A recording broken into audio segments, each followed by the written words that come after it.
Bonjour, aujourd'hui on revient vers vous avec un candidat atypique. Très longue période d'essai, vocation très forte dès le départ, contrat à durée quasi éternelle. On est avec un homme, mais un homme d'église, le père Pierre-Hervé Grosjean. Bonjour Pierre-Hervé. Bonjour.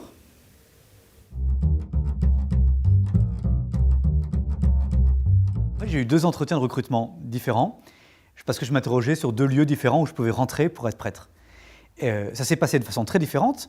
Le premier, ça a été un gars qui a essayé un peu de me draguer, entre guillemets, un peu séducteur. Il voyait devant lui un gamin de 18-19 ans, très généreux, prêt à tout donner. Et je n'ai pas du tout aimé parce que je ne me suis pas senti libre, pas respecté. L'autre, il a été très différent. Il m'a dit « Moi, je ne suis pas là pour recruter. Si tu viens chez nous, c'est parce que tu le veux, mais je n'irai pas me vendre pour te supplier de venir. » quoi. Et ça m'a plu. Ça m'a plu parce que j'ai trouvé ce gars libre pour lui-même, pour la communauté en question, et puis respectant vraiment ma liberté. Et j'ai signé. C'est une période d'essai de 7 ans. Ça se comprend parce que d'abord, comme on le disait, on ne signe pas un contrat à durée indéterminée, on signe un contrat à durée éternelle, quoi. Donc il s'agit vraiment d'un choix de vie profond qui engage toute une vie. Et 7 ans, ce n'est pas trop pour réfléchir à cet engagement de vie. Au-delà de la formation intellectuelle qui, elle, pourrait prendre beaucoup moins de temps d'ailleurs, il y a une formation humaine et spirituelle qui a besoin de temps. Et c'est dans la durée que l'Église va pressentir, va discerner si ce gars-là, il a les capacités, il a ce qu'il faut pour être un prêtre et un bon prêtre.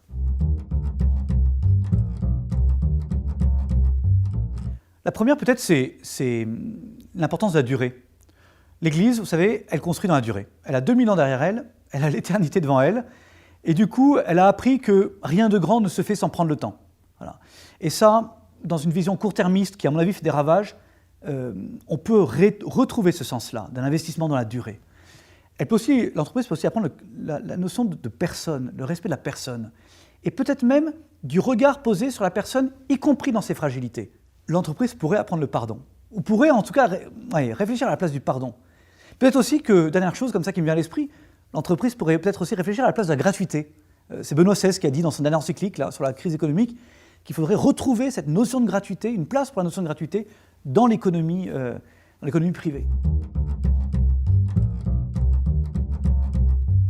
Je pense en particulier qu'elle peut apprendre cette nécessité, cette exigence de professionnalisme, de compétence. Dans l'Église, il ne suffit pas d'avoir de la bonne volonté. Ça ne peut pas être suffisant. Quand un économe diocésain, un prêtre, un responsable de catéchisme, ils sont de bonne volonté, mais ils doivent aussi, dans leur domaine, être experts, être compétents et l'apprendre. Ça, c'est cette exigence-là, l'entreprise nous la donne.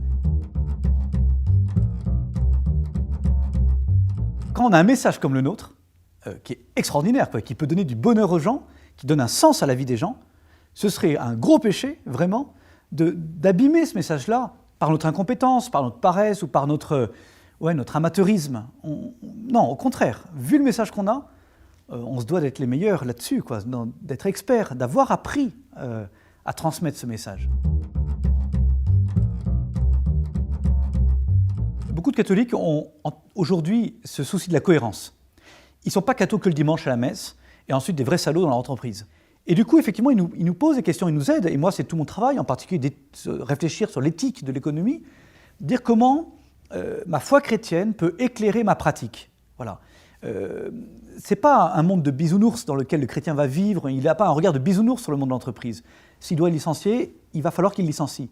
Mais peut-être qu'il y a une façon humaine, respectueuse de la personne humaine, de le faire. Voilà. Ce n'est pas un problème de gagner de l'argent, mais peut-être qu'il y a une façon humaine, chrétienne, de le vivre. On pourrait penser que l'Église, justement, cherche à faire du chiffre. Et en fait, au contraire, elle privilégie aujourd'hui la qualité. Voilà. Et plutôt que du chiffre, elle veut vraiment avoir des prêtres qui tiennent la route. Et du coup, elle va vraiment progresser, elle progresse vraiment dans cet accompagnement personnel des candidats, avec cette grande liberté de dire, voilà, si la personne ne correspond pas, je préfère m'en détacher plutôt que de faire du chiffre et d'avoir des prêtres qui vont se casser la figure ensuite. Ce qui a besoin d'être visible, c'est la générosité du gars. C'est-à-dire, on n'est pas prêtre pour négocier l'amour qu'on donne, quoi. On n'est pas prêtre pour négocier le temps qu'on donne. On n'est pas prêtre pour calculer le don de soi, quoi. Au contraire, elle veut sentir une générosité, une capacité de don et un désir de don total, radical, qui parle pour lui-même, quoi. Même si le gars s'exprime mal ou je sais pas quoi, voilà, sa vie parle pour lui. Et ça, elle attend ça. D'abord, on a un boss qui est quand même génial, qui s'appelle le pape. Alors, lui-même a un boss au-dessus, hein, c'est Jésus-Christ. Et d'abord, ils sont plutôt durables, hein, ils tiennent longtemps. Et puis, ils sont visibles, ce sont des gens qui sont connus et qui sont un peu au-dessus de la mêlée. Autre force, la durée. On a 2000 ans derrière nous, on a une expérience 2000 ans. Il y a peu d'entreprises qui ont 2000 ans derrière elles. Ça fait 2000 ans que l'Église, elle avance, et à temps, à contre-temps, à contre-courant, ça la rend très libre. Et puis peut-être une dernière force, je dirais, sa diversité. Voilà, c'est un truc qui est absolument génial et qu'on voit à Rome, aux Journées mondiales de la jeunesse, où on voit de voir un monde hyper différent, capable de prier ensemble, d'avoir le même chef, le même boss, le même message. Ça, c'est grand.